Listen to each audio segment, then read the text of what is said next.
De la fierté, beaucoup de fierté parce que je ne m'attendais pas à cette prestation de la part de mes joueurs parce que j'ai vu les dernières, on était un peu, en difficulté.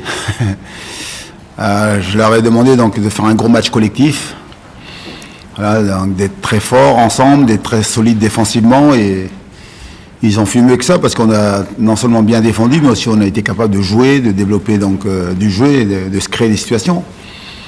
Donc dans la difficulté, parce que quand vous êtes mené à 0 contre le PSG, la tâche devient rude. Donc on n'a jamais baissé les bras. Voilà. Et puis en deuxième mi-temps, on a fait ce qu'il faut pour revenir au score et c'est un point du nul vraiment mérité. C'est vrai que les deux mi-temps ont montré des visages différents. Vous avez surtout défendu en première, même si vous avez essayé de sortir un peu. Vous étiez beaucoup plus entreprenant après le poste. Qu'est-ce que vous avez dit aux joueurs? De continuer d'y croire et puis surtout donc de faire ce qu'il faut. Alors c'est vrai qu'on a aussi changé notre organisation. On a fait rentrer Mosti, donc on est passé à 4-3-3 là. Et c'est vrai qu'on avait une double largeur sur les côtés, avec bien sûr Matisse et Kelvin côté droit, donc à apporter leur élan offensif. Et puis surtout voilà, donc sur une touche rapide, là, on a été capable d'aller marquer ce but avec encore une fois Douglas qui marque un but très important pour nous. Donc c'est tout bénef. Et c'est vrai que voilà, on y a cru, on a fait ce qu'il faut. Puis après, avec le point du nul, on est repassé à 5 derrière. On tenait absolument à prendre un point parce que c'est un point capital pour la course au maintien pour nous. C'est un point qui peut compter plus que les autres parce qu'on ne budgétise pas des points contre Paris. On ne voit pas de France des points contre Paris. Ouais, on avait dit que c'était un match bonus, voilà. Et aujourd'hui, on se dit qu'on a quand même pris 2 points sur 6 contre le PSG, donc c'était une grosse performance. Et par contre, là, encore une fois, j'attends mes joueurs au tournant parce que on est capable de faire, donc on l'a vu ce soir, de grandes performances. Il faut être capable maintenant donc, de valider ce point du nul avec une victoire dimanche prochain contre Toulouse pour continuer à avancer dans cette course au maintien. Et une grosse performance aussi de Matisse. Oui, mais tous, c'est... Patrick Karlgren a fait aussi donc, un arrêt très important sur Barcola. Voilà, et la défense a été solide. Les milieux de terrain, ils ont beaucoup travaillé, que ce soit Pedro Chirivella, donc Douglas et puis Joe Le Penant. Ce système est important à la condition que tout le monde travaille. Et c'est vrai que voilà, c'est une énorme performance collective et puis surtout donc récompensée par ce but de Douglas. Mais c'est dur de ressortir un joueur en particulier. Ça rajoute de la frustration à la saison. Pardon ? Ça rajoute de la frustration à la saison par rapport à ce groupe et vous voyez qu'ils sont capables de faire des choses comme ça contre Paris qui est au-dessus des champions. Ouais, mais je pense que c'est pas la première fois que je vous dis que c'est comme ça avec ce groupe, quoi. J'ai appris avec ce groupe que voilà, ils ont besoin donc d'être à chaque fois donc challengés, des fois donc piquer un peu, voilà. Et maintenant j'attends la suite. J'attends de voir qu'est-ce qu'ils vont me montrer dimanche. Mais bon, voilà, c'est l'histoire de cette équipe, de ce groupe. Voilà, il faut surtout travailler pour se maintenir. Et puis après, donc, voilà, il y a plein de choses qui vont se passer donc, à la fin de la saison. Même si ce n'est qu'un nul, est-ce que c'est le... Ah, c'est pas qu'un nul, hein. Est-ce que c'est le plus grand frisson de la saison pour ce match-là, cette fin de match, vos joueurs qui explosent un peu? On parlait de saison où vous manquez un peu de piment, d'émotion. Est-ce que là, c'est pas ce match-là qui...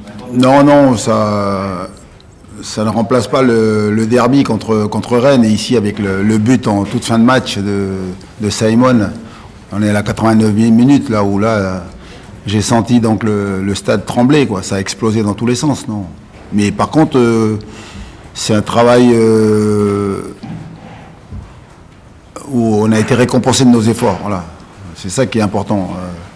On est allé chercher ce point du nul avec la manière, mais surtout avec une force de caractère impressionnante, quoi. Alors, on a senti une force collective. Enfin. Qu'est-ce qui fait cette force collective? Parce que sur la première mi-temps, on a l'impression que vous jouez surtout pour ne pas perdre. Oui, mais on est sorti quelques fois, on a créé que 2-3 situations dans la surface adverse, mais... Donc ils sont plus timides, en tous les cas, le deuxième aussi, plus tranchant, plus volontaire, en tous les cas, non?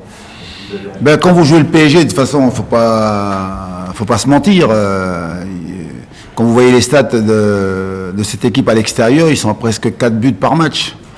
Donc vous avez peur que d'une chose, c'est d'être corrigé. Et l'idée, c'était justement donc sur le temps, si vous arriviez donc à garder donc le score de parité à un moment donné, donc on va se créer des situations avec Simon et Mathis Sabline devant. On sait qu'on est capable donc de se procurer des situations, quoi. Donc il fallait être patient, il fallait être solide et puis chirurgical, et c'est ce qu'on a été capable de faire. Bonsoir coach, bien merci pour ATS. C'est vrai qu'il y a eu 2 mi-temps comme mon confrère l'a dit, vous avez de meilleures intentions en seconde période. Qu'est-ce qui a fait ce changement? Mais aussi, je sais que vous êtes attaché au PSG. Hier, on en avait parlé avec Mousquetier, on lui avait dit que vous l'aviez affronté, il ne s'en souvenait plus, vous ne vouliez pas s'en souvenir. Qu'est-ce que vous pensez, vous, de ce PSG? Est-ce que vous pensez qu'ils peuvent aller chercher ce Graal, que vous vouliez aussi que tout joueur et tout club joue dans sa... Alors nous, on est allé chercher le point de nul parce qu'on y a cru tout le temps. Allez, on y a cru, puis après surtout, on a mis ce qu'il faut. Et donc voilà, c'est un but qui récompense nos efforts, et puis surtout un nul mérité. Concernant maintenant le Paris Saint-Germain, donc forcément que moi qui suis et je resterai toujours un grand supporter donc, de ce club, j'aimerais donc les voir gagner cette coupe enfin. Mais ils le savent tous que ça va être très compliqué et que là, comme on dit, c'est un peu comme nous qui jouons le maintien. On voit la ligne d'arrivée. Maintenant, le plus dur, c'est de passer cette ligne-là. Ils voient la coupe. Maintenant, il faut réussir à la porter, à la toucher, puis à la porter, quoi. Mais c'est tout le mal que je leur souhaite parce que cette année, en tout cas, ils ont tout pour aller chercher donc la finale et puis surtout la gagner. Mais quand vous arrivez là, on a vu les 4 dernières équipes qui vont s'affronter, il n'y a pas de favori. Ça va se jouer sur des détails. Voilà. Et puis croiser les doigts aussi pour qu'à un moment donné, la réussite elle bascule de votre côté.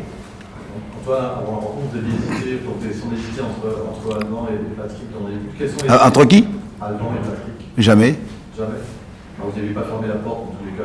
Ah non, mais voilà. Sur les réponses, vous avez quand même dit.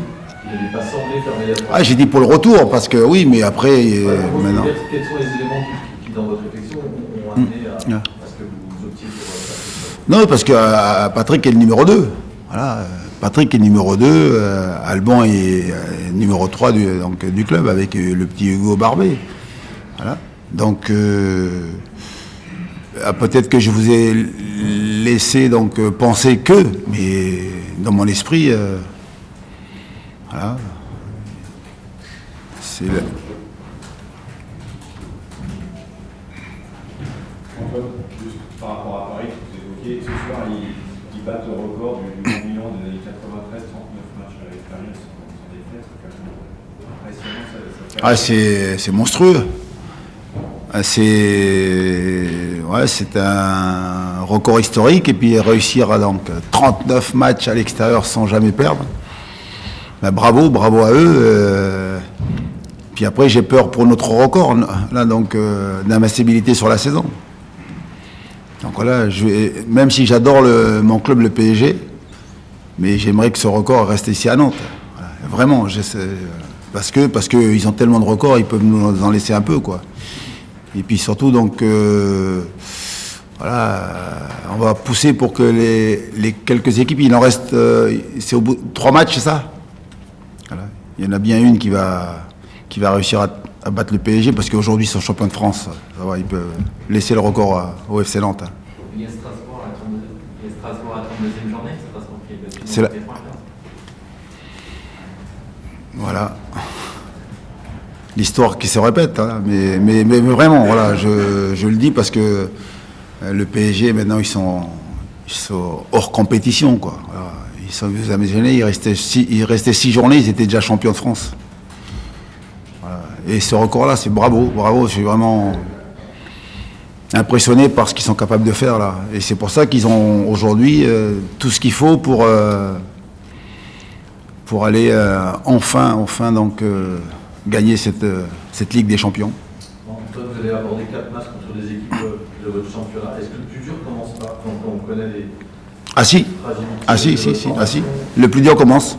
C'est pour ça que je suis vigilant, très vigilant, donc j'attends de voir un peu là, comment le groupe va se comporter, comment on va être capable j'allais dire, de se remettre en question, parce que leur faire comprendre que la situation est grave et puis qu'il faut être capable aujourd'hui de faire ce qu'il faut pour prendre les 3 points, et dès dimanche prochain. C'est important pour nous. Merci. Merci beaucoup.